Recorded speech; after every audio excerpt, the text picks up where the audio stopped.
3টি ওয়ানডে এবং সমান সংখ্যক টি20 আর একটি টেস্ট খেলেছে বাংলাদেশ। কিন্তু এখন পর্যন্ত প্রত্যেকটি ম্যাচে হেরে কোণঠাসা সফরকারীরা।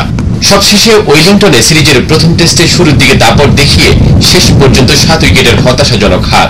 এমন হারে স্বাভাবিকভাবেই হতাশ দলের প্রধান coach Chandika Hathurusingha. Very green attack on this last game. We had, I think, combined test matches of 3 fast bowlers, and if you look at little more deeper into it, they haven't played much first class. One has never played a first class game for 3 years, but that's not an excuse. একদিকে বাজে performance, তার উপর একাধিক খেলোয়াড়ের injury, এ নিয়ে চিন্তার ভাঁজ হাথুরুসিংহের।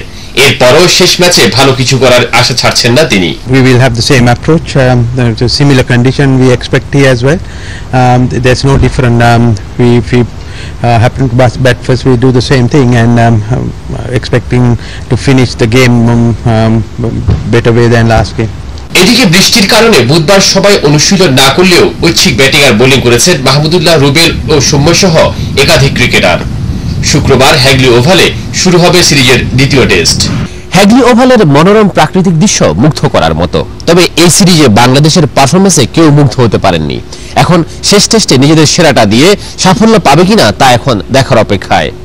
সৌরভ ইমাম, 21 টেলিভিশন, হ্যাগলি ওভাল।